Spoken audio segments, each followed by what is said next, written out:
Hello, this is episode 105 of Radio Free Humanity, the Marxist-Humanist podcast, coming to you from deep inside capitalist society. I'm Andrew Kleiman. Later in today's episode, in the main segment, you'll be listening to a November 22 interview of me by Jane Michaels and Seth Morris on my new article, What Can Stop Trumpism? In the article, I talk about what's in store for us if Trump does manage to take power once again, and what we can do to stop it, and the reasons why I don't think that voting for Democrats is any kind of panacea. But before that main segment, there is a discussion between Teresa Henry and myself, recorded on November 26, about the recent school board elections in the United States and how a right-wing project that seemed to have been doing very well kind of crashed and burned, the so-called Moms for Liberty. And so Teresa Henry and I will be talking about that and similar kinds of stuff going on in Canada. So I hope you'll continue to listen to this episode, and please visit Marxist-Humanist-Initiative.org, which is the website of Marxist Humanist Initiative, to listen to past episodes of Radio Free Humanity, to learn more about the issues discussed in them, to post comments, and or to donate to the podcast series. This podcast series is sponsored and hosted by Marxist Humanist Initiative, but the views expressed by hosts and guests are our own. They don't necessarily reflect the views or positions of MHI. So coming up next, Teresa Henry and myself talking about the so-called Moms for Liberty.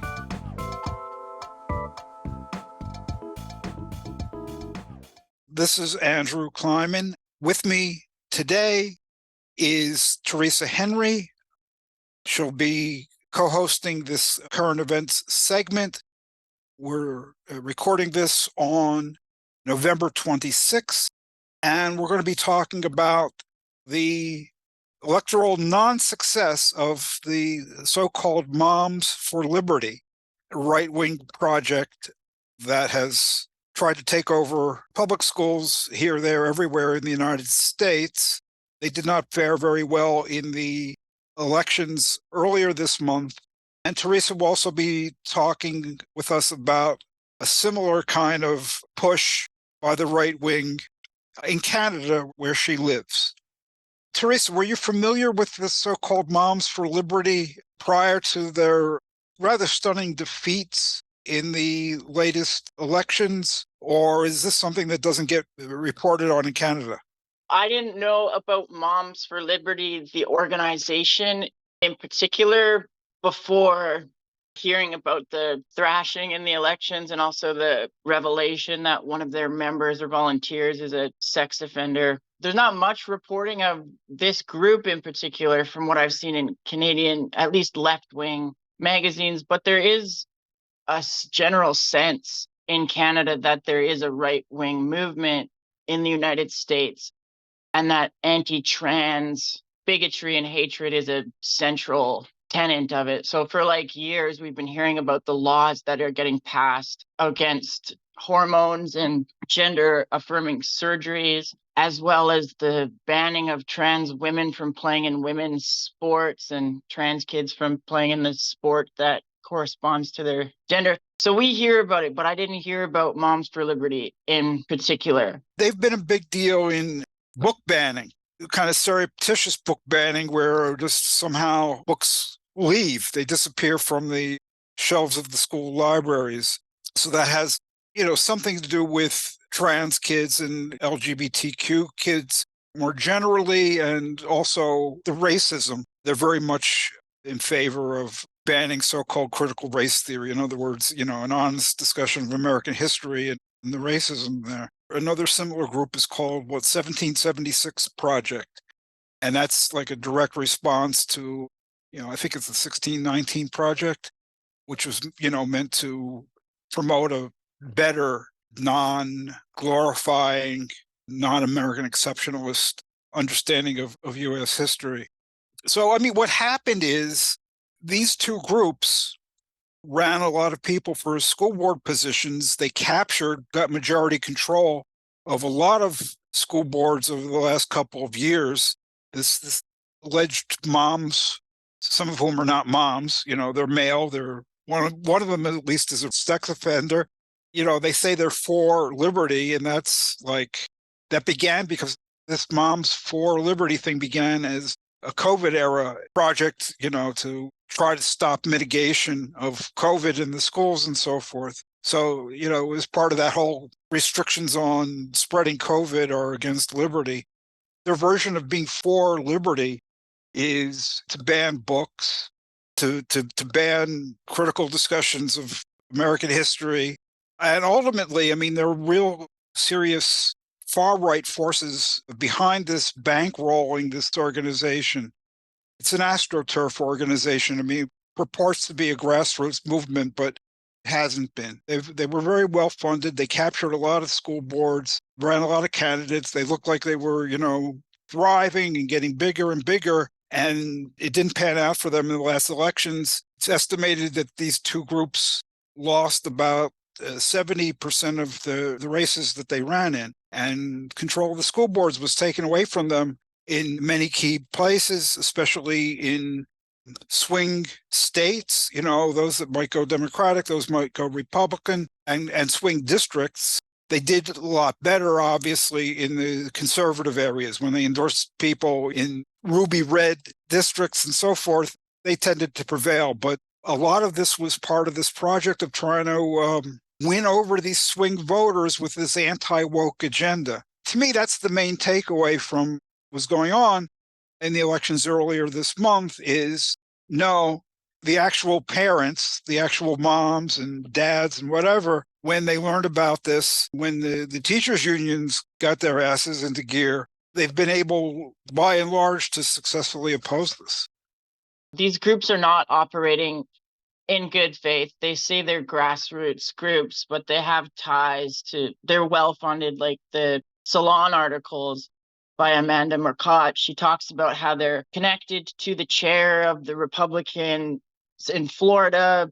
They're connected to Christian Hillside College, which is conspiratorial. Like she says, they featured lectures about how January 6th attempted insurrection was a hoax, how Putin is a hero. They were well-funded, well-serviced, staffed immediately. Like, this is just, they're lying. They're not a grassroots group, obviously, but they also have backroom strategies. So yeah, you're right. It's not about kids' rights or kids' safety. It's about swinging these school boards, to swing the counties, to swing the states. And they have this blitz strategy of just overwhelming parents, teachers, school boards with too many changes or suggestions, reforms, motions, etc. And this was not supposed to be found out by the public. It was leaked, and people are outraged. Obviously, it's just another example of them not operating in good faith. What you're saying, because I'm not sure everybody got it, is what was leaked was this meeting, which one of their educational consultants said the strategy is to hit everybody hard with a whole lot of stuff all at once. So it's too much for them to handle all at once. They're not going to be prepared, and that's how we're going to be victorious. And there was something about I'm the fox in the hen house. Definitely, like, to just bring everything they got to these school board meetings and elections, I guess, and to just bulldoze the parents and the teachers that have any opposing opinions, who are not as well organized, who are not as well funded, who haven't had time to prepare, to be bulldozed. So that the parents are outraged about this. And I think one thing that Amanda Murcott said too that I agree with is that this strategy is failing. And then you guys did a episode a couple weeks ago about the history of this failure of using anti-trans and anti-woke culture war points to try to win elections. It doesn't work. But Murcott says it's failing because it treats people like they're stupid. And I think that must be true, to lie like this and to not think you're not going to get found out, and to have these backroom strategies. that get leaked, and then to say nothing that one of your members is a sex offender. They haven't released a statement. They said they did their due diligence, which is bullshit. Like, people are not stupid. They see through this and they're angry and they're organizing, which they probably wouldn't have done without Moms for Liberty taking and ruining their schools and their children's futures and educations. In fairness to the alleged sex offender, I should say he's a registered sex offender. He's not a mom, okay? He's not for liberty. He also says he's not really a sex offender, that he allowed himself to be listed as a registered sex offender, this is in Philadelphia, as a way of escaping the LaRoucheites, the Lyndon LaRouche organization. I don't know what's up, but I mean, the fact is he is a registered sex offender, and they removed him from being the head local mom, but he's still a local mom for liberty. The ties of this organization are frightening. You mentioned some of them. They've also got connections to the Proud Boys. These are people who are ultimately intending to decimate public education. They think that public schools are communist. It went on their website, and they're promoting this propagandistic children's books, the Tuttle Twins, right? The most garbage libertarian propaganda, dumbed down, for the stupidest kids you can imagine. Of course, this being a right-wing project, these books are got astronomical prices attached to them. It's not grassroots. It's not really about COVID. It's not really even about wokeness as such. As you said, it was part of a strategy to use this wokeness as like a wedge issue. The Republicans are having trouble with, everybody but the Trumpite base, and they're having trouble in the suburbs. The suburban voters who, tend to be swing voters, they thought, okay, here we can get them all riled up about this kind of stuff. And yeah, like we spoke about in our episode with Germentum, that hasn't really panned out for them as a strategy with respect to abortion, LGBTQ rights, and now with the school stuff, parents aren't having it, not in the swing districts.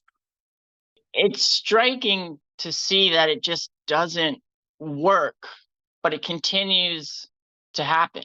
That just because it doesn't work and because it hasn't worked in an electoral history in the United States, I don't think that means that this phenomenon is benign.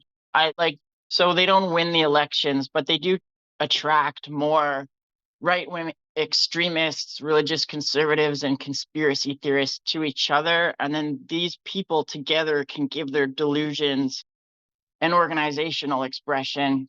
Like, they're willing to do whatever. Like we said, these people have ties to the January 6th insurrection in Canada. The groups that are like this are sure they're targeting schools, but they're also adopting mass movement tactics like street demonstrations and protests all over the country. And there's even talk of doing another Freedom Convoy style march on Ottawa, Save the Children convoy.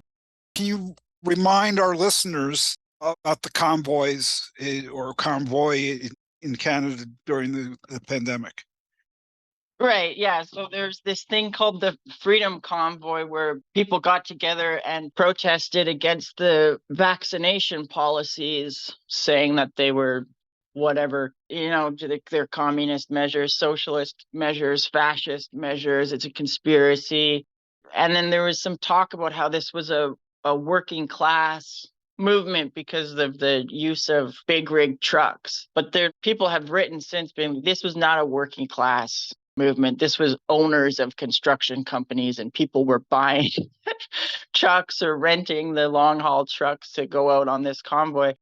But they were disrupting cities, and through street demonstrations, they lasted a long time. And I think there was even the government cracked down on them pretty hard, on more so than I've seen the government crack down on other kinds of street demonstrations. And then of course that caused a big hysteria about how there's no freedom in Canada anymore, blah, blah, blah. Why don't they do this to leftists, etc. But it started from the anti-vaxxer conspiracies. And it's the same people who are part of the current anti-trans, anti-woke things, like the same groups, same ties. Veterans for Freedom. There's the Save Canada group, which is inspired by the MAGA movement in the United States. There's Action for Canada, Freedom for Families, these kind of things. They have ties to the super right-wing People's Party. They have ties to the anti-vaxxer conspiracy theorists. They have ties to Christian white nationalist groups, etc. How are they doing with their campaigns? I mean, I think it's hard to tell the tangible effects, because I don't know if they're going in and trying to take over a school board, so you can't measure it based on the success of taking over school boards, but they are making some wins. Two examples is in New Brunswick, is the Atlantic province. There was, I'm not sure if it was legislation or policy for that kids have to have parental permission for their teachers to call them by their pronouns and their chosen names. And in Saskatchewan, which is a prairie province, there was parental bill of rights passed by the provincial government, which same thing about the pronouns and names. But this provincial government in Saskatchewan used what's called the notwithstanding clause, which overrides the Constitution. So the province knew that this Bill of Rights was unconstitutional, and they pushed it through anyways. So yes, they're making some gains, but also in the West Coast where I live, it seemed like there's a bit of an urban-rural divide in terms of public support. So like out in this more suburban places, there was more anti-trans protesters than there was pro-trans protesters. But Vancouver, there was way, way, way more pro-trans counter-protesters. So much so that I think the anti-trans group couldn't even do their march that they had planned. The other thing that they do is they keep us on the defensive, continually, fighting to retain whatever rights we do have, whatever kind of democracy we do have.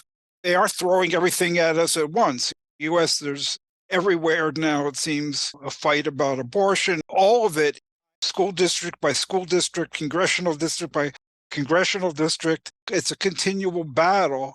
But I think more and more people are realizing we are in this battle. It is going to be a long haul. And the more they organize, the more you get people who are organizing for the long haul and are prepared.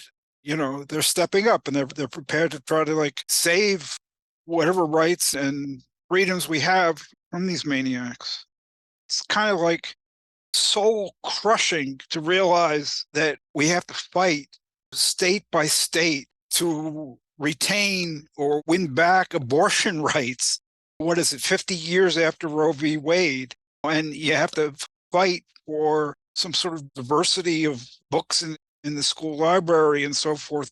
That's the point we've reached, and it is exhausting. They're well-funded. They can easily tire people out, and that's the good thing so far is, although I'm sure there are a lot of people who are totally tired out and burnt out and, just withdrawn, there's still a lot of people who aren't. And one of the easier things that you can do is every 2 years or every year, every 4 years, you can vote. And so the smaller group of people who will organize and get out the vote, they can marshal a lot larger numbers. And it looks like the teachers' unions have been doing a very good job against the so-called Moms for Liberty and the 1776 Project. I think the alleged moms, allegedly for liberty, even attributed their failures in the recent elections partly to the being out-organized by the teachers' unions. Yeah, there's a similarity there to Canada too. So when this 1 million man march against trans people happened, the force in Canada that came out, I think, in the most organized way was public sector unions and district labor councils, teachers unions in particular at the head of this. I think that's great. I don't know, 5-10 years ago, I don't know how ready unions would have been to come out openly in support of trans people. And now it just seems like a given, and that they're going in on it and they're saying, no, this can't happen. This this is a threat to our children, to our education, and to human rights in general, which I think is absolutely true. Marcotte talks about Moms for Liberty being anti-society. I take that to mean this kind of similar thing that MHI has been saying about Trumpism for years, that it seeks to erode the ideas, values, and institutions of liberal democracy. And I definitely think that that's the goal here, is this anti-democratic, illiberal future that these people want. You say that allegedly for liberty. For sure, what their definition of liberty is freedom to exercise their will on whoever and to not have anyone else's will exercised over them. That, okay, you call that freedom. Another word for that is domination. So it has nothing to do with liberty at all. Yeah, I mean, it's very Orwellian. It's like, what are they in favor of? Book bans. War is peace. Slavery is freedom. Book bans are freedom. Racially inclusive curriculum, that's against freedom. Anti-LGBTQ, that's for freedom. It's all up is down, down is up. It's totally Orwellian conceptions there. Ultimately, I think that they want to turn U.S. education into Hillsdale College. That's what they want to do, get rid of the public schools and propagandize. And the teachers have a professional interest in not doing that. So it's not only that they're stepping up for the kids they teach, they're stepping up for themselves, not letting education be turned into its opposite. That might be one reason why at least the teachers' unions have come out so strongly, both in the U.S. and in Canada. I think another reason too, and I don't say this to undermine the other reasons, but teachers themselves are coming under fire from these people too. Like, so teaching sexual orientation and gender identity study, sex education, as it was called when I was in school, these teachers are getting called groomers and pedophiles. They're not. They're teaching kids basic things about sexual orientation and gender identity. And so I feel like teachers are catching the brunt of this anti-trans propaganda, especially the type of propaganda that says that all trans people and all queer people and all people that support trans and queer people are groomers and child abusers. So it makes sense that the unions are coming out against that, and their careers and their lives are on the line as well. Yeah. This example of book bannings and the attack on trans rights and critical race theory, this attack on trans kids and racialized kids in public schools, there's the people on the left that is, what does this have to do with anything? What does this have to do with class struggle? I just want to say, I think these people have no grounds to say such things. And it's obvious from these examples, like, sure, trans kids and racialized kids are going to suffer the most from these school board policies or these state level legislation. But every kid suffers from this. Every single kid gets a trash public school education, is unprepared for the world. Every single kid is affected. And so I think these leftists that think that trans rights is some like interest group mania sectioned off for other struggles for freedom is just totally incorrect and morally bankrupt. Yes, for the reasons that you said. And in addition, I mean, it's just obvious that the right, the capitalist class, tries to divide working people from one another on the basis of race, on the basis of gender, on the basis of sexual orientation, on the basis of nationality. That's how they maintain their power, is by dividing and conquering. So this has everything to do with the class struggle. That should be obvious. And why it is not obvious to such people, I think it has a lot more to do with them wanting to promote their own brand and win support for themselves and their own projects by differentiating themselves from, the genuine grassroots left in the United States, presumably in Canada, and of course, differentiate themselves from the liberals and the Democratic Party and so forth. So they got their own unique talking points. The problem is their own unique talking points about class struggle don't get to the issue of what is really hindering and presenting an obstacle to working class unity, which is this project of division. I think you're totally right that they take these controversial opinions and posture as like rational strategists or like tough guy truth seekers who say what everybody else is thinking, purely just to build their brand, just to get people to join their organizations. But the people that they're targeting are racists and transphobes, and they're trying to win over racists and transphobes. And I think it's ridiculous. The strategy doesn't work. That's the big takeaway. Yeah, it doesn't work in the swing districts. It doesn't work in the swing states, swing school boards, and so forth. So yeah, the Republicans have a big problem, and that just makes them more dangerous. The bigger the problems they have, the more extreme they have to be to hold on to white supremacism and everything else.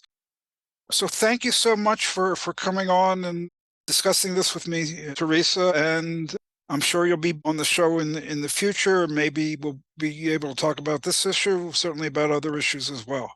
Awesome. Thanks for having me. This is Anne Jacquard from Marxist-Humanist Initiative, or MHI. MHI aims to contribute to the transformation of this capitalist world by projecting, developing, and concretizing the philosophy of Karl Marx and its further development in the Marxist humanism articulated by Raya Dunayevskaya.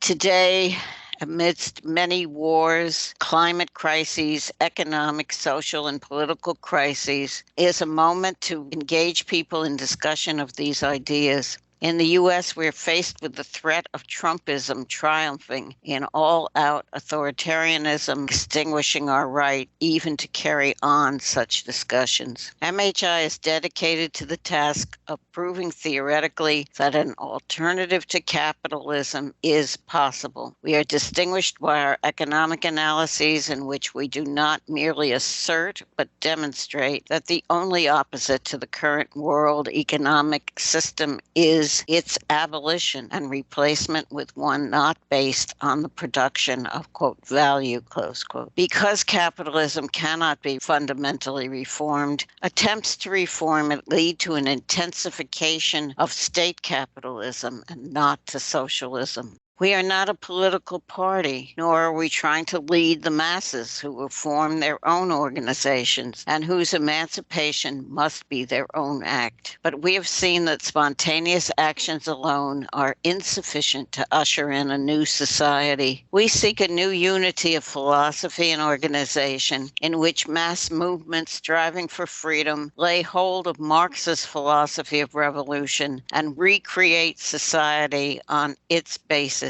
Our ideas and actions, as well as our structure and rules, are guided by the interests of working people and freedom movements of people of color, LGBTQ people, other minorities, women, youth, and all those around the world who are struggling for self-determination in order to freely develop their own human natures. We have no interests separate and apart from theirs. To this end, we open our website and podcast to the widest possible dialogue with people around the world. We intend to practice as well as to espouse a two-way road between our organization and people outside it as essential to developing a single dialectic in the relationship of theory to practice and as a way to assure the survival of Marxist humanism. Our collective is working to create an organization so firmly rooted in its philosophy that it will not succumb to diversions that may arise from personal agendas, and that will be capable of developing and concretizing the philosophy over the long haul, regardless of who its members may be. It is no simple matter to create a democratic organization that is at the same time effective and able to resist efforts to divert it from its goals. We are aware that Marx never achieved an organization based on his philosophy, and that Donetskaya's organization disintegrated following her death. But we have made progress in this matter with our principles and bylaws, and by recognizing that Marxist humanism cannot be carried on by chance or by individuals alone. An organization is needed in order to test and prove ideas. We invite all of you to join us in this discussion and our initiative. Hi, this is Andrew. Today we have special interviewers, Jane Michaels and Seth Morris, both of whom have appeared on this podcast series, and they are going to be interviewing me about a new article that I've written called What Can Stop Trumpism? Welcome, Jane, and welcome, Seth. Thank you. Hi, thank you. Thank you for having me. So I guess we could kick off this discussion with the first question about your paper, Andrew. Jane and I have both been on this podcast before to talk about Trump and Trumpism, and you have written and talked a lot about Trump and Trumpism. Why did you write this article now? And is there anything left to say that hasn't already been said about Donald Trump? Well, actually, the thing that precipitated the writing of this article is Marxist-Humanist Initiative is about to hold its annual conference. And I wrote this initially as a report to the conference. We have to, consider where the organization stands, what we can do in the next year regarding fighting Trumpism, and so forth. But there is a good deal of new stuff to say. My report really deals with the new stuff, not what we've already known all along, but the new stuff in particular. Even people who blanched at calling Trump a fascist and calling, his outlook and plans fascist are now on board with that. When I wrote this, it wasn't that so much, but I wrote this before the infamous Furman speech that he gave a couple weeks ago. We're recording this on the 22nd of November. 11 days ago, he gave a speech and basically called all of his political opponents vermin. It's Nazi talk, and basically it means that we should be exterminated. And because of that, people have been looking at what he plans to do if he wins the presidency and takes power again, and it's extremely frightening. So what I do in this article is map out why a second Trump term would be so much worse, so much more frightening than the first term. And secondly, I go into why the response of the Democratic Party to this crisis is so meager and pathetic and does not rise to the occasion of what we need. And thirdly, I talk about this idea of not prosecuting Trump and make his base mad and not disqualifying him from running for office because that'll make his base mad. And we need to let the voters decide as if that's somehow the democratic thing to do. And I say all of this is against the rule of law. It buys into Trumpism's total disrespect and desire to demolish the rule of law, and saying that somebody who fomented an insurrection should be able to run for president and be president. That is contrary to liberal democracy, the rule of law. You're not even protecting your system. You're letting an autocrat take over. Also, with regard to the Trump prosecutions, the idea that we shouldn't prosecute Trump for his many crimes against the people. There's the insurrection, there are his financial crimes, there's a lot of stuff, the documents and all of that. And the idea that he should not be prosecuted because we should let the voters decide, that's basically saying the voters should be able to nullify the rule of law. Obviously, that's a big Republican talking point, but there are a lot of people who are buying into that who are not Trumpites. You got your never Trump conservatives, you got some Democrats, you got middle of the road commentators. Basically, to some extent, they're saying, look, the courts, the justice system isn't going to stop Trump. The invocation of the 14th Amendment to disqualify him from running, that's not going to work. And so the sure way to stop Trump is at the ballot box. And my view of this is it's insane. First of all, it countenances the end of the rule of law. So the simple point is, if the law doesn't matter, only who wins the election matters, Well, that's what you're communicating. You're saying we don't care about the rule of law. We've given up on that. We're going to be in a competition with this fascist, and if he wins, then that's that. Well, no, I'm not willing to give up on the rule of law so easily. And there's a lot of things that can be done. So I think people are giving up prematurely on the rule of law. What I think it needs to be done is, because I don't think the Democratic Party has any kind of serious response to this at all. It's also insane. What's the standard definition of insanity? Doing the same thing over and over and expecting a different result. What is the Democratic Party telling us we need to do? Get out there and vote. Key Democratic strategist Simon Rosenberg says, okay, we got this new project, get to 55. They're trying to increase the Democrats' vote share from, 51.4 to 55. And that's going to save us from Trumpism. Well, if a decisive victory in the election was going to put an end to Trumpism, why didn't it do so in 2020? He was thrashed by Joe Biden. Biden won the election. So then Trump denies it. All the Trumpites deny it. Stolen election, blah, blah, blah. The election did not put an end to Trumpism, and it's not going to do so again, even if they do increase their vote share to 55%. This is kind of the thinking that's going on among the Democrats, a lot of the never Trump conservatives, et cetera. They're basically saying the courts are not going to stop Trump. The Constitution, the 14th Amendment isn't going to stop Trump. All we're going to do is tick off his base, and they're going to inflict violence on us. All we can do is try to best him in an electoral competition. We know to a large extent this stuff is being rigged. We got a Supreme Court that's made up of right-wingers. They're rolling back voting rights and so forth. All of this is nuts. We might be able to not have Trump win an election, but that's not going to make the problem go away.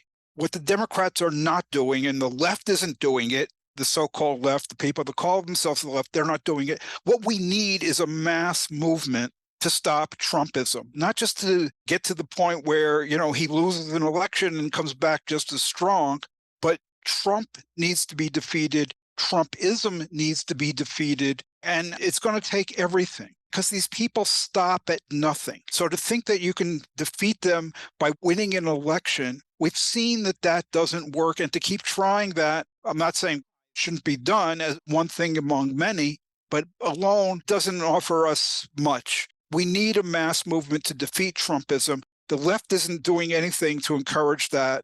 The Democrats are not doing anything to encourage that. They're just a machine for running in elections and trying to win elections. There needs to be a mass movement. There are huge forces out there that are totally opposed to Trump, totally opposed to Trumpism. They need the green light. They need encouragement. They need assistance.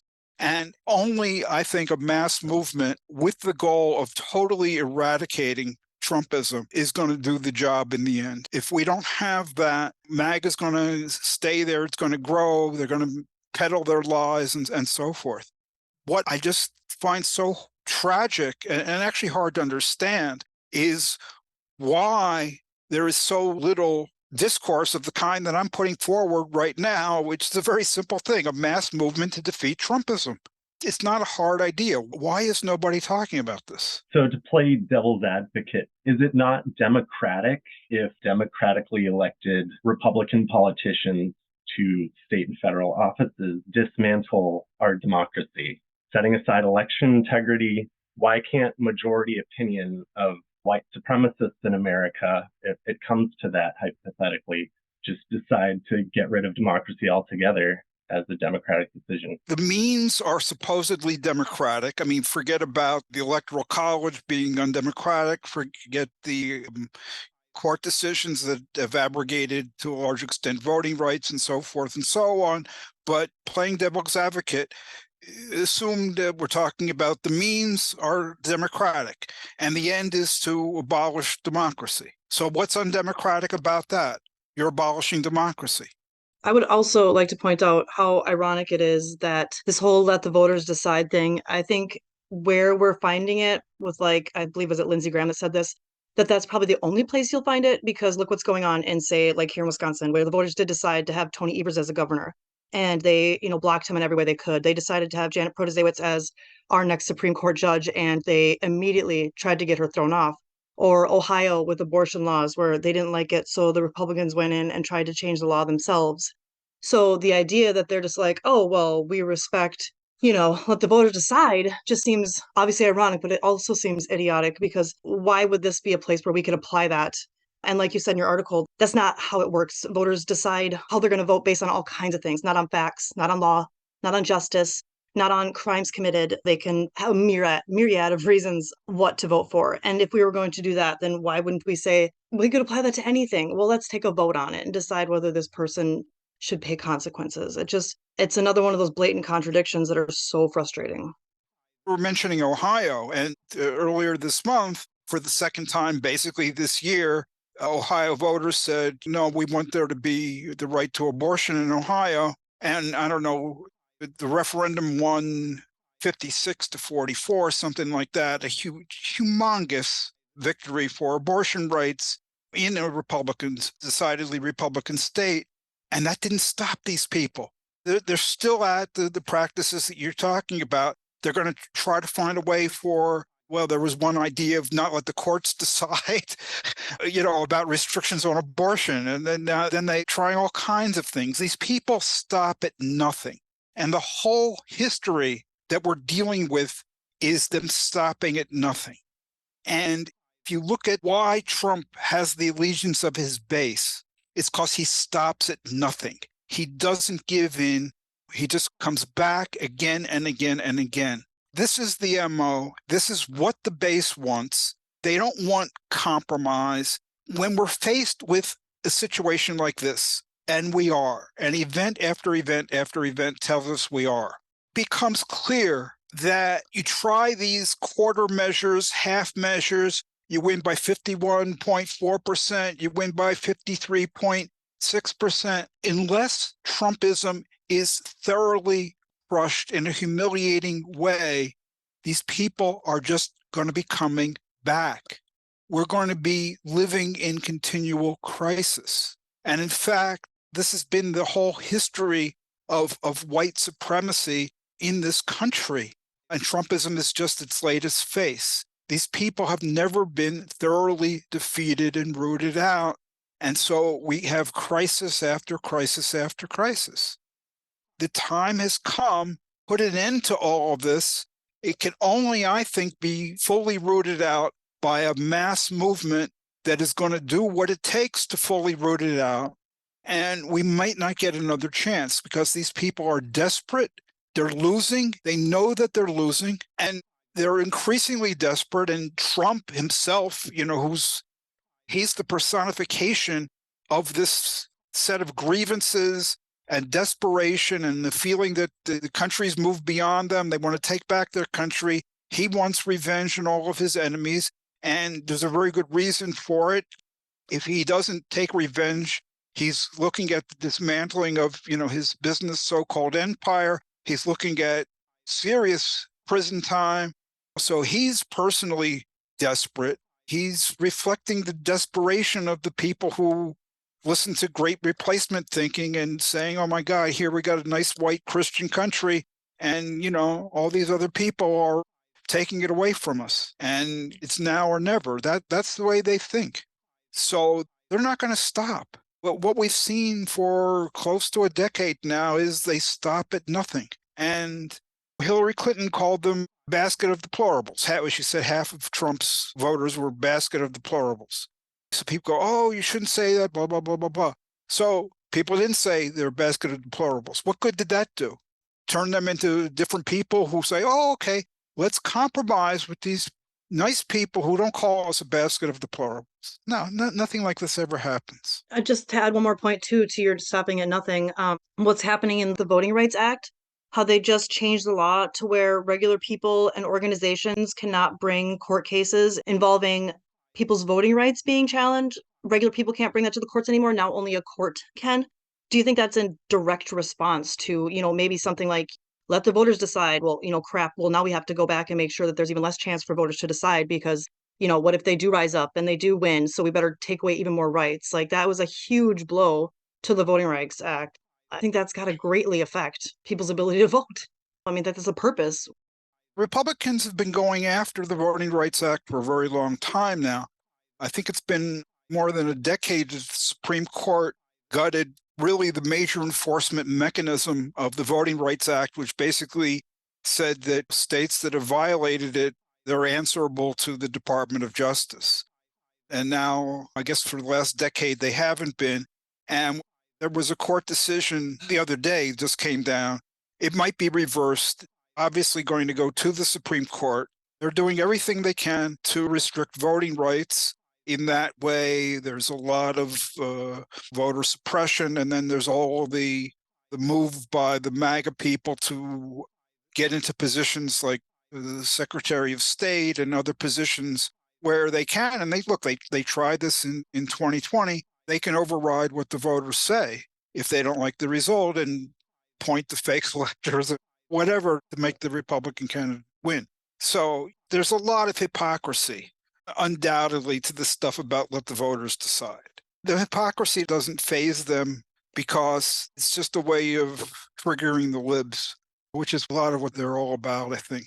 They don't aim for any consistency. They don't aim for any principles. I mean, their principle is we win, you lose. That's their two principles. Also, just on the point you're saying about Hillary Clinton and the deplorable thing, if you notice, there's like the phenomenon of if a Democrat or someone on the left says something harsh or mean, per se, like the deplorable thing, they jump all over it. And they're like, you can't say that, you can't say that. And they still will not let go of that word. But yet on the other side, they can say pretty much anything about anyone, and it's not looked at in the same way. I think, in my view, it is pretty exceptional of Trump as a Republican politician to act so desperately and relentlessly, as both pointed out. The Republican Party attack on liberal democratic rule of law has existed as long as I've been alive.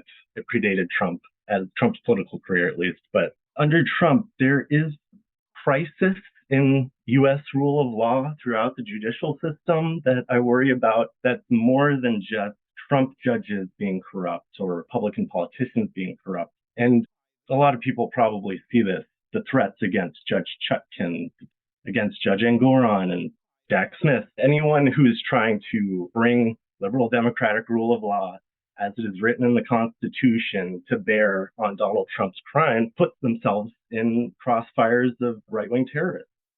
That is terrifying. And you see this judge in Colorado who just refused to disqualify Trump from the presidential ballot in 2024, even though the judge found that Trump did engage in insurrection against the U.S. government on January 6th and surrounding those events.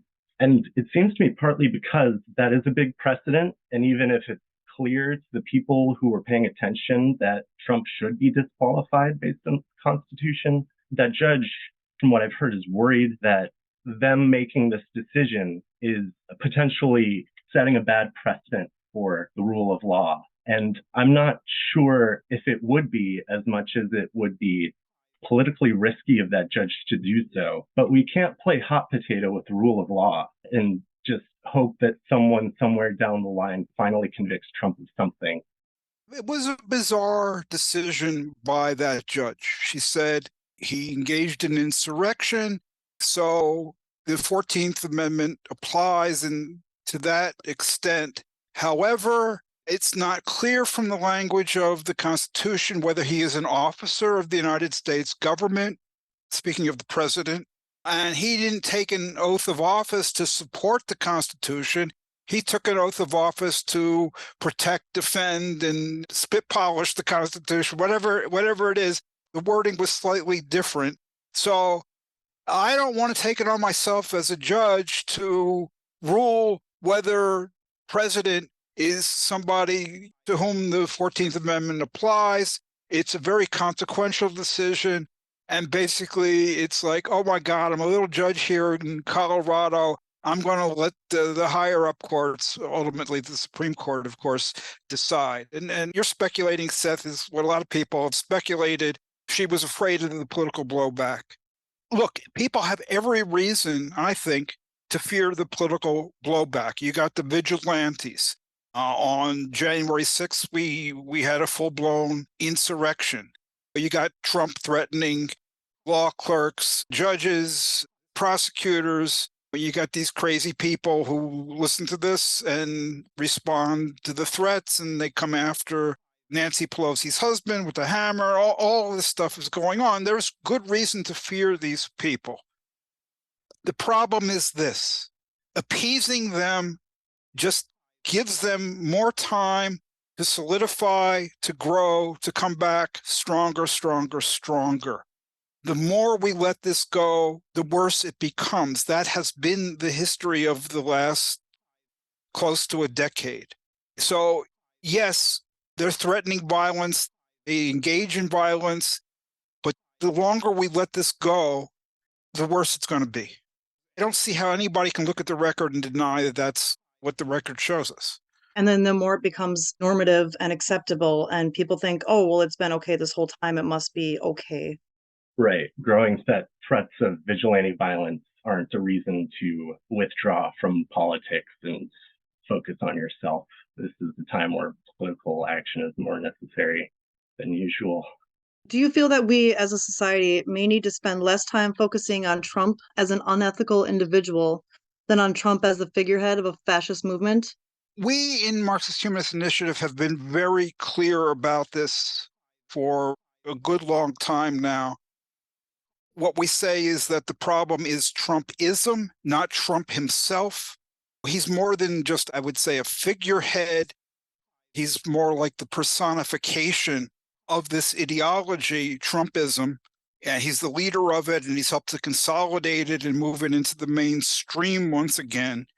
But Trumpism as an ideology of, white nationalism, essentially, that long predates Trump. In 2017, going back all the way to 2017, we said Trumpism is a pre-existing condition. And we said, look at George Wallace, who was governor of Alabama. I mean, it's the same stuff, slightly refurbished. And it goes back even further. So nobody should ever think that it's just a matter of Trump. And I think it's become increasingly clear to people that, we were right about this.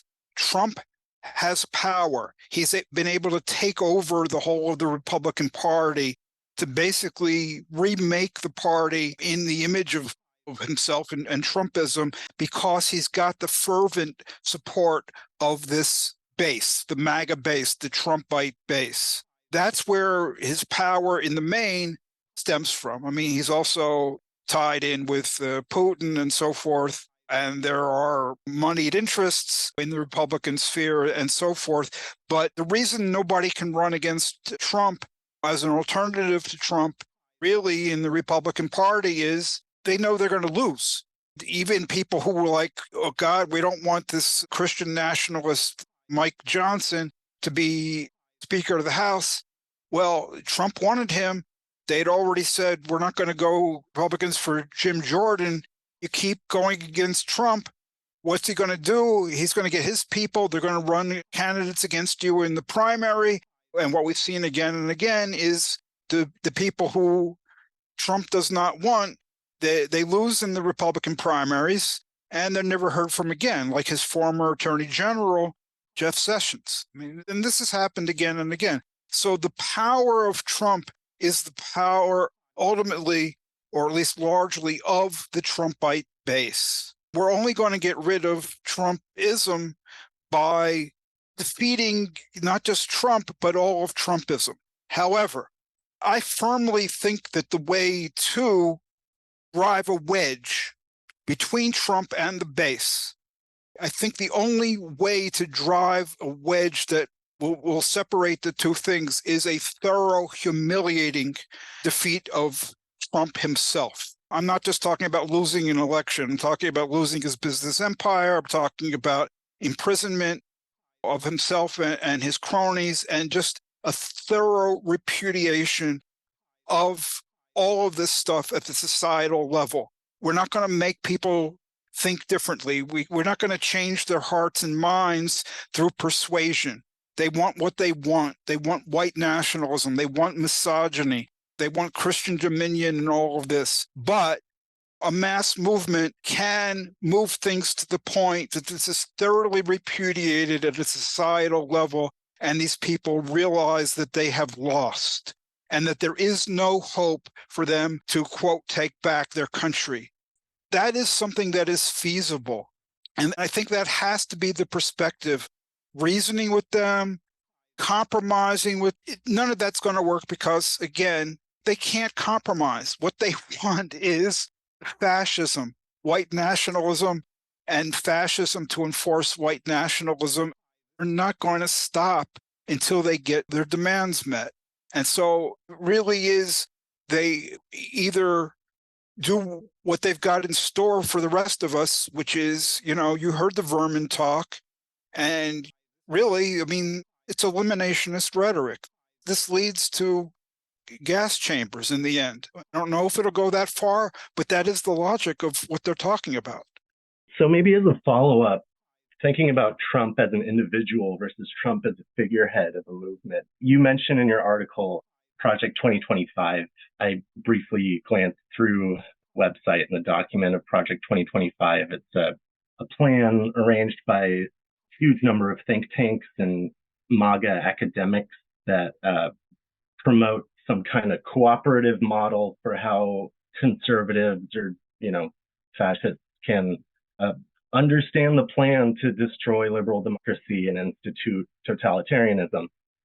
But there's a difficulty when dealing with fascists or just deceitful political actors like Trump and his supporters.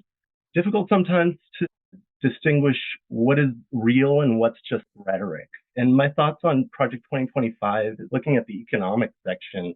There's a lot of rhetoric about fair and free trade and, stuff that might sound good to conservatives or centrists, but has no relation to what Trump actually intends to do as president and what the Trump movement would realize. What should we really expect from Trump when he's trying to convince people that he's going to make America great and be their retribution, whatever that means? There are two things involved here. How he and they are going to rule, and then what they're going to do with their rule, or going to at least try to do with their rule. And as you say, Project 25, which is kind of spearheaded by the Heritage Foundation, basically what it's an attempt to do is not to squander the time like the time that was squandered during the first Trump term as president. And it was squandered because they didn't control the civil service, the so-called deep state. It was squandered because he appointed a lot of, reasonable Republican, independent, civic-minded at some level people for the cabinet and so forth, not fascist stooges and toadies. And it was squandered because Trump didn't know what the hell he's doing. And, all he really cares about is his shady business deals and his, petty vengeances, and he's lazy to boot. So what Project 2025 is all about is, no, none of that crap. There's not going to be any adults in the room. There's not going to be any room. Okay, the adults in the room were like, the Mattises and the John Kellys and people telling Trump, no, you can't do this. It's contrary to the Constitution. There aren't going to be people like that. And they're going to gut civil service in the sense of they're going to try to turn tens of thousands, 50,000 people or so who are in non-political, just government jobs, maybe like answering queries at the Internal Revenue Service, whatever. They're going to basically say, no, you are employed at the discretion of the president, get rid of their civil service union protections and so forth. So you serve at the pleasure of the president and you don't do what he wants, you're gone. And they're beginning to, take resumes and staff up so that everybody that they fire by reclassifying them or by intimidating people that they can't reclassify, they're going to move their toadies in to the civil service and basically make the entire executive branch a tool to do Trump's bidding. And he had trouble with his cabinet again and again, couldn't get his cabinet appointees confirmed by the Senate. So what he resorted to doing was, well, so-and-so is acting attorney general, acting this and that. And part of this project 2025 is like, yeah, screw the Senate, screw confirmation, just put in these acting people and they'll be able to act and they'll do what you say. And so they're screening people also to, like, are you down with what Trump wants to do? And if he tells you to jump, are you going to say how high? So there's a lot of things in place like that. Also, getting rid of the independence of the Department of Justice so that Department of Justice is the top law enforcement body in the entire country. And the plan is to make that also a tool of Trump. So that's how they intend to get a start, a jump start from day one, from inauguration day. Okay, they're going to basically institute one-man rule of the entire executive branch. It's just going to be an instrument to do Trump's bidding. And then we come to what Trump wants to do. And there are like these conservative policies, and that keeps the conservatives on board. And, there's going to be the tax cuts and the gutting of any sort of climate action and so forth and so on. Of course, there's going to be, more anti-abortion moves and so forth. But the key to what Trump wants to do is revenge. And that was already clear when I wrote this article. It was completed by the late October. And, since his vermin speech, it's become even more clear. All of these prosecutors, the judges, the Democrats who impeached him, the communists, the Marxists, we're all vermin, okay, according to him, and we're there to be crushed. And the press as well, what is being said is, well, we're going to have a Justice Department, and we're going to have Homeland Security, we're going to have all of these agencies and so forth, and that God knows what they've got going on in the courts. That's going to be the first order of business, is exacting revenge against all of his opponents. Do you think that there's an element of a large section of his followers that will be, say all the facts come out? I mean, obviously they will in court, and they show that he, did falsify his records, and he did, do all these things, and he is put in jail, and he is like humiliated. But there's going to be a large section of people who still will think that that's bullshit, basically, right? So, I mean, I think it would be helpful. I was just thinking that there'd be an element of him doing his own self in, I don't know how to say it, like proving that, maybe he was on tape or something, like talking about his followers or something that really showed that it wasn't just like the Democrats or the corrupt judges bringing him down. Because like, I feel like there's going to be such a big chunk of people who will, no matter what the findings are, like we've said before, it's not going to change their minds. They're still just going to think like, oh, well, that was rigged and this was that. Like, there's got to be an element of him creating his own obvious public downfall. I don't think that anything factual will do the trick. We can see this from the way he's gaming the trials. The trials are going against him. It's very clear.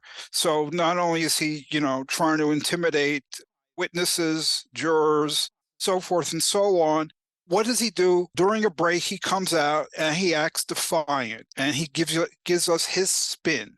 That's the goal of this. The goal of this is there are two sides. As long as you can create two sides, okay, so that the truth could be this or the truth could be that, and everybody gets to decide, then of course his base is going to decide we like his version. Okay, that's been happening again and again. There's no reason it's going to change. Humiliation would be something like where you finally get a court to say, no, you're going to sit there and you're going to rot in prison because of your violations of the restrictions, and the conditions of release. You have violated these terms. We cannot release you. You are a threat, and you will be released when you come hat in hand and plead and confess and beg us to let you out because you're finally going to be well-behaved. And only when he's well-behaved does he get let out. That would be humiliation. And it would be even better if that got recorded. But as long as he can show defiance, as long as he can spin his crap with impunity, I don't think anything is going to be done. Then we can speak about like other forms of humiliation. I mean, I think without saying that Trump is literally, a replay of Mussolini or Hitler. We can learn things from history. And we can look at the difficulties that fascism had in surviving and regrouping after the defeat of World War II. Italy was occupied. Germany was occupied. Mussolini was executed. And then he was hung out to dry, from his feet in the piazza in Milan. And Hitler was afraid of the same thing happening to him, so he committed suicide. That is the level of a humiliating defeat wherein the people who were backing these people said, okay, I've had enough. I'm out of here. We've lost. Let me salvage what remains of my life. That's, ultimately where this stuff could go. Unfortunately, that took years of World War, a cost of a tremendous number of lives. But look, that is what it took, but do the job for a good long time. Bringing up Hitler's death in the bunker and your comments about Trump and the Trump movement not being swayed by the truth or fact. Hitler's testament shows that he believed everything he was saying up until his dying moment and thought that his campaign must be continued because there's nothing cynical or sarcastic about his politics. That for fascism specifically, if not more broadly other reactionary political ideologies, that fascists reject their own humanity in embracing fascism? I think that what Hitler did was he believed in his cause. I don't think Hitler believed in the literal veracity of a lot of things that he said. It was palpable that he was lying a lot of the time. And I think that to a large extent, that's what's going on with his followers and so forth. They believe in their cause. They believe, in a white nationalist society. They believe in a Christian domineering society. They believe in whatever. The facts are not important to them to a very large degree. I don't think that's surprising because I think that's a very widespread social phenomenon. I think a good deal of the left really doesn't care about, accuracy either. They believe that they're on the right side. They believe that what they're doing is justified. That would not surprise me, especially when you get a fanatic like Hitler. To me, all this goes to is this idea of changing people's minds with facts has very severe limits. We've seen that, but this explains why they're very severe limits, because people are down with their cause. They believe that their cause is right in some way. That has nothing to do with facts. So why would facts turn them from one direction to another?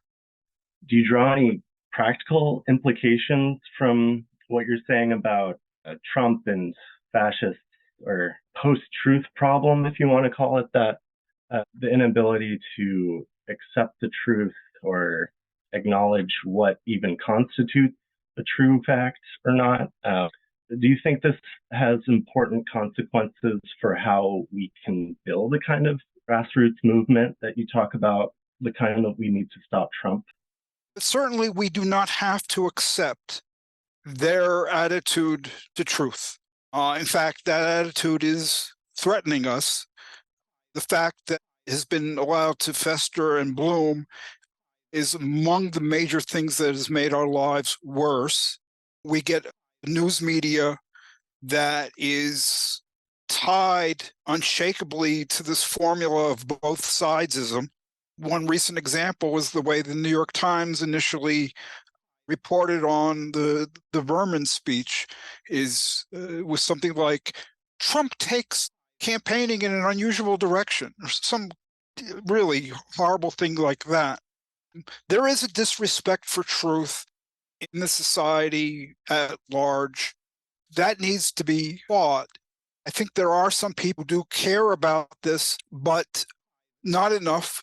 I think, you do manage to spark a mass movement, this has got to be an important facet of the mass movement. The mass movement has to try to influence the direction of reporting. This idea of you get to choose which narrative you like, which sources of misinformation, disinformation, everything's fine. No, I mean, even if you're not talking about laws to curtail so-called speech, you can bring things into such disrepute that people are not going to do it. I mean, there are ways to influence the norms of society.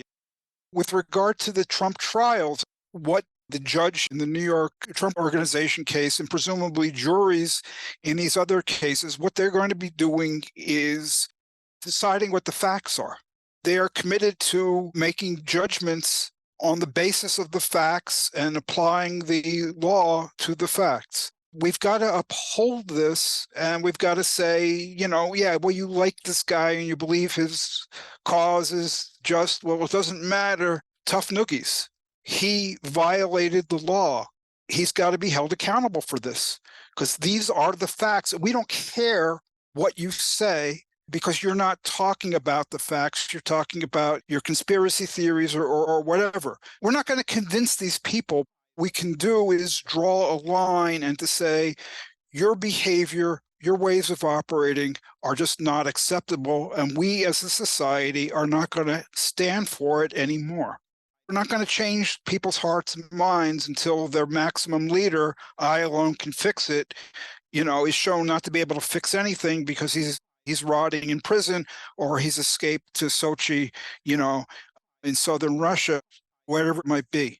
I was just going to say that in my head, I just have all these like individual things kind of flashing around, right? Like the first time I heard, was it Kayleigh McEnany?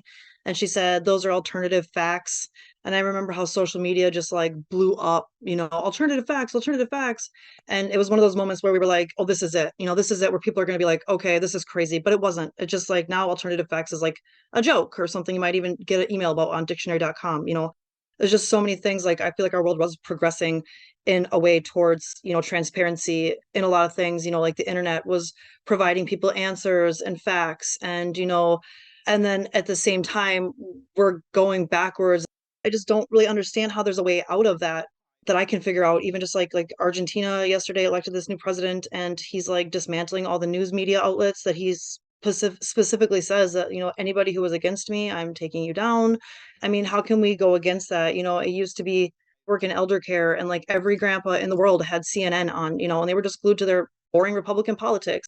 It was respected and then it was like laughed at. And just in a time where there's all these purposeful disinformation campaigns and people out there who are like admitted, rightly so, like tired and exhausted of trying to fruitlessly figure out what's true and what's not and fighting with people next to them, where people in a different country or different state are trying to lie to them and mess with them. It's just a mess. It's a mess. And especially if we keep having more attacks on the media and journalism, like especially if Trump did win the next election.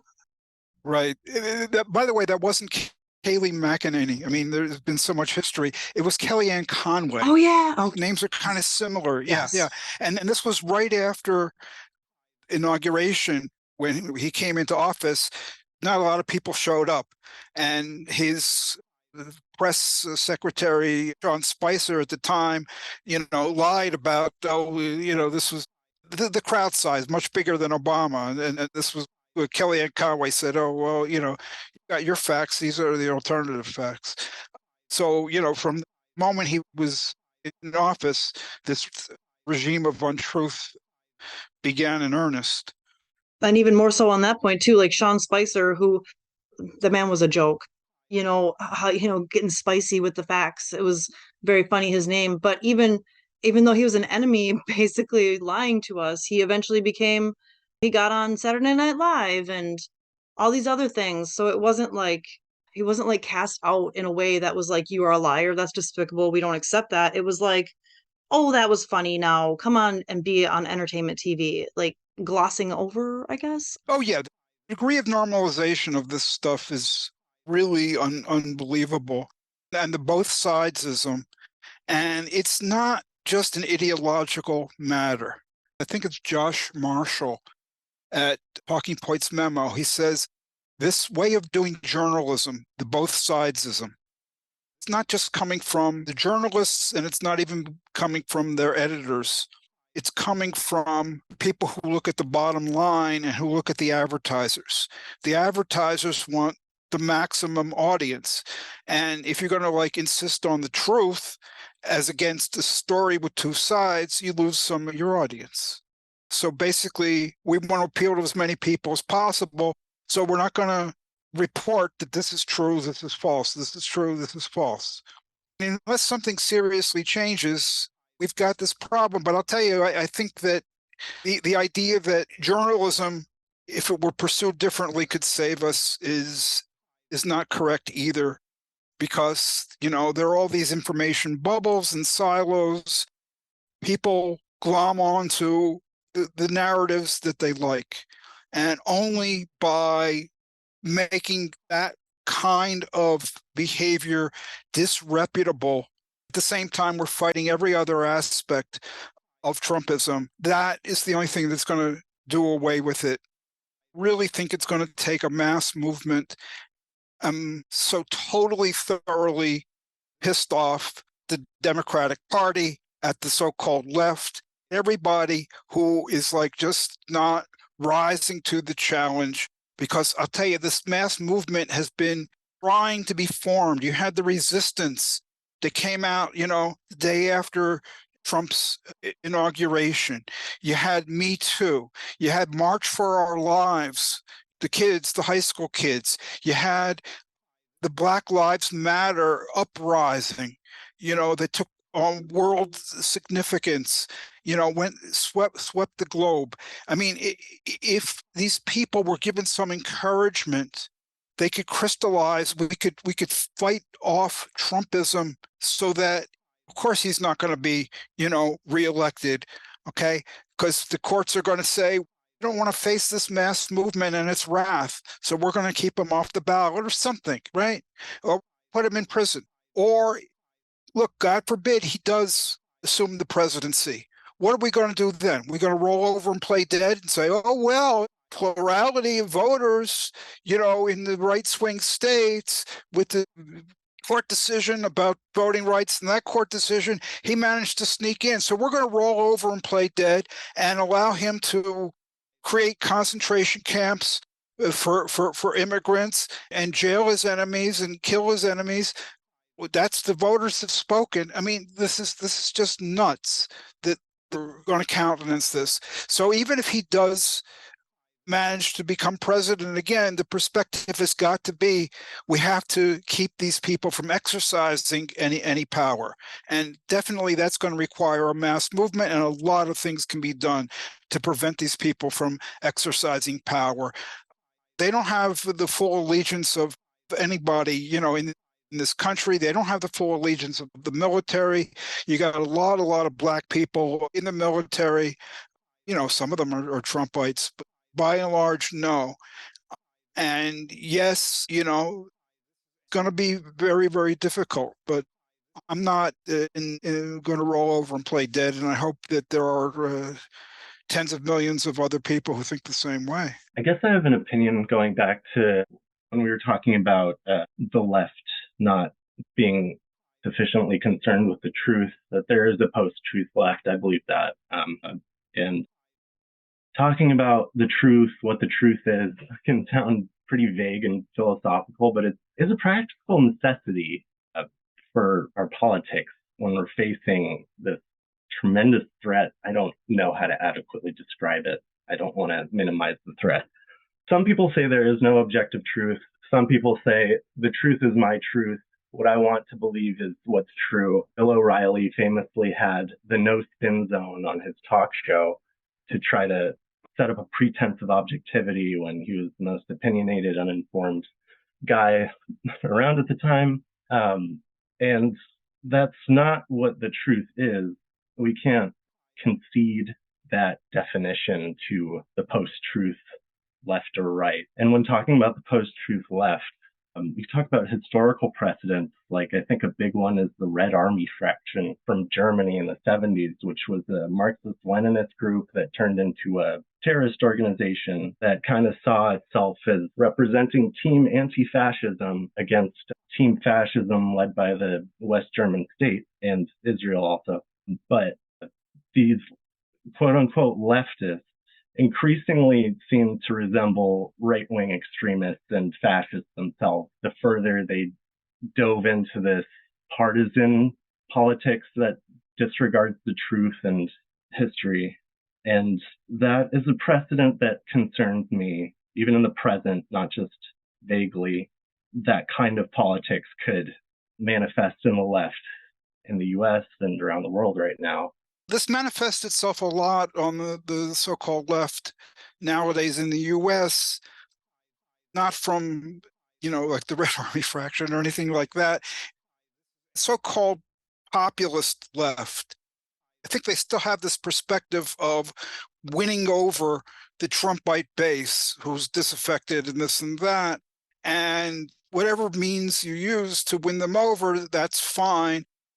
There is a basic difference between speaking the truth and saying things that will persuade and convince people they want to hear. So that's where the rot begins, when you temper and water down your commitment to the truth by bringing in this foreign element of what is going to play in Peoria or whatever town you're speaking of. And a lot of times it goes along with various perspectivist or postmodernist views, and that there is no truth or we can't know what the truth is.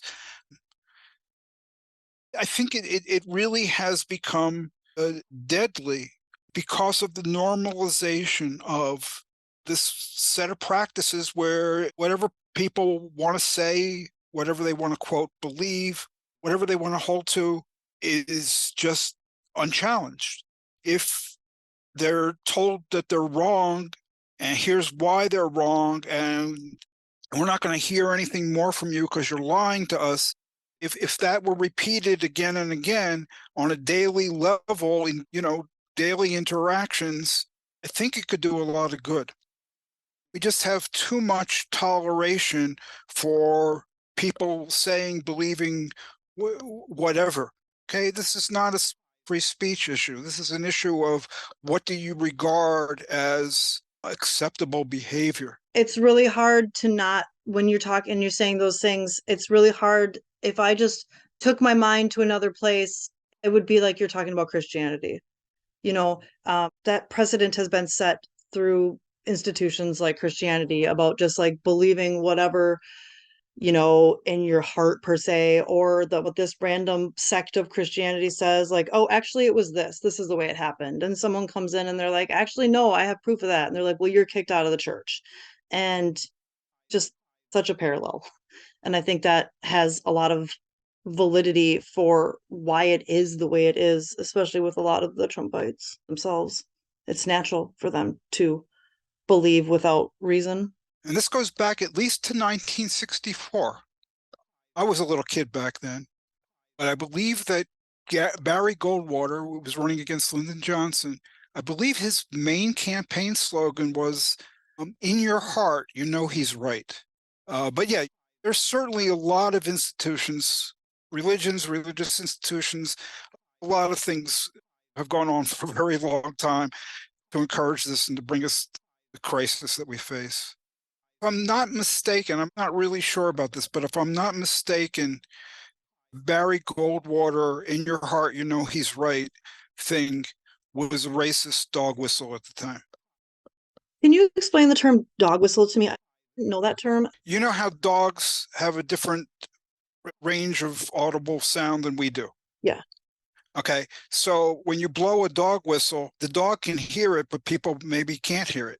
Okay. So it's an analogy of you're saying something racist, but it's got plausible deniability from among normal people. They say, well, it could be interpreted this way, it could be interpreted that way, but the Proud Boys, the Oath Keepers, the QAnon people, they know exactly what's being said. But you get Get the analogy, right? Yeah, Why it's called a definitely. dog whistle. Yeah. Yeah. Yeah, because it's like one of those things where you're like the killjoy, right? Like that's racist, and people are like, "Oh, it's not racist. You're just overthinking it, or you're just looking for things or something," where it's like they probably really is. And yeah. Your article is about the present moment, but it begins with a section titled "The Still Unfinished American Revolution and the Threat of Trumpism." You go all the way back to the founding of the country, the American Revolution. Why? Because of the white supremacism that has held the United States, in its grip since the founding of the country. I mean, this is a capitalist country, but it's not a pure capitalist country. It's never been a colorblind capitalist country. It's a capitalist country with racial discrimination. It had slavery, then it had Jim Crow, et cetera, et cetera. So if you think in terms of like a democratic country with equal democratic rights for all, we've never actually had that, although, since the Civil Rights Act of 1964, the Voting Rights Act of 1965, things markedly improved. And that was as a result of the civil rights struggles, the Black struggles of the 1950s and 60s, but it's still a continuous battle. So when this country was founded, all men, they use the term men, all men are created equal, except for all of the enslaved people from Africa. They didn't have the rights of citizens. There's only a partial or unfinished revolution. And to complete that revolution, they had to fight a civil war. So that was, 1868, 65. And, so you got the ending of slavery, you got the citizenship for formerly enslaved people, and they could vote. 13th, 14th, 15th Amendment to the Constitution. And you had Reconstruction in the South. And, you had a very brief period, dozen years or so, where you had multiracial radical Republican rule, even in the South, and there were federal troops, Union troops, so to speak, controlling the situation, but there was the reaction against that. And you had then the rolling back of the Reconstruction, the federal troops left, Northern industrialists didn't want to keep it going any more than the Southern plantation owners, so the formerly enslaved people never got the farmland that they needed, the 40 acres, the mule that would have freed them economically, not just formally from the plantation owners. And then also you get the Jim Crow laws, the segregationist white supremacist laws, and they take over once again. And so to a very large extent, Black people, especially in the South, had very little freedom. Very few of them were able to vote. There were various tricks to keep them from voting. They remained, just dirt poor, very exploited. There was tremendous discrimination. There was de jure, legally imposed segregation. And that basically remained in effect until the 50s and 60s. You began to get decisions by the Supreme Court to desegregate the schools. You got the Civil Rights Act, the Voting Rights Act. Only by means of the Civil Rights Freedom Now struggle, the situation really began to materially improve. But at that point, the reaction set in once again. And you began to get this political realignment whereby, okay, the Democrats were the face of racial progress. So increasingly, white supremacy moved into the Republican Party. The Republican Party became the face of white supremacy. And more and more and more over the decades, that's what we've had. Political realignment has basically been completed by this point. It really accelerated after Obama, who was Black, was elected. You had the Tea Party and birtherism and Trumpism, MAGA, all of this. So that revolution, just in terms of liberal democratic rights, that revolution has never been completed. It hasn't been completed because of the lack of a will and of resistance from among the white supremacist forces. They get defeated, they come back again. Why? Because they've never been totally crushed, totally thoroughly humiliated until people say, okay, this is it. There is no future in this anymore. That's the perspective that we need to have right now, is once and for all, do away with this stuff. They're able to pull various kinds of tricks. They had slavery, they got rid of slavery, but people were kept, formerly enslaved people were kept poor. They were kept picking cotton, picking tobacco, having to work for the former slave owners. And they lacked civil rights. They formerly had the right to vote, but they were not able to vote through various measures, like poll taxes, where you had to pay to be able to vote, or literacy tests. Meanwhile, the Southern education system keeps them from getting more than a few scraps of education. So that gets outlawed. What do they do now? They come up with new tricks. The new attacks on voting rights, for instance, what Jane just mentioned, that private individuals and groups can no longer try to get the Voting Rights Act enforced in court, according to this latest court decision. We had in Georgia, it happens elsewhere. What do they do now? They restrict the number of polling places. Okay, so you got to go, further to vote, and because there's fewer polling places, you got to stand in longer and longer lines. And what do they do in Georgia? Oh, it's illegal to give, a sandwich or a bottle of water to somebody standing in line, while they're trying to vote. So there's all kinds of tricks that get used, and it happens again and again and again. These people are losing. They're desperate. Because they're desperate, they really think that this is the make or break moment for the future of white supremacy in America. This is the great replacement theory. They're going to go all out. They are going all out. So they're in a last gasp effort to save their country as they understand the country. Really, this is the overriding point of my article, is this stuff has never been crushed. Because it's never been crushed, it comes back again and again and again. MAGA Trumpism is just the latest face of this, and we're going to continue to have these crises until we take the bull by the horns and root out white supremacism once and for all. And that's got to be the perspective. Because if we don't get them, they're going to get us. That's how desperate they are.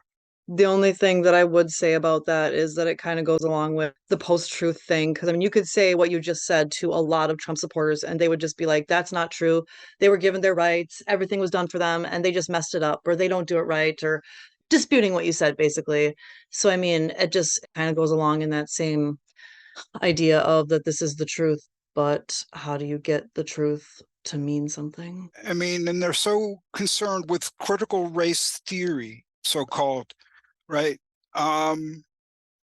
Look, at some level, they know that what they're saying is complete crap. Okay, if they had, the facts on their side, they would be much more confident. They wouldn't be trying to ban books, and they wouldn't be trying to, rig the curricula and so forth. But I think we need to call an end to this discussion, at least for right now. Just call it a pause. And I thank you both. It's been a very good discussion. I think it's brought out a lot of the mentions of the situation that we face, the problems, which are severe, but I think also the directions in which we can begin to work our way out of this crisis. So, I'm always very happy to discuss this issue, not because it's fun, but because it's so important. And thank you for giving me this opportunity by engaging seriously with me about what I've written.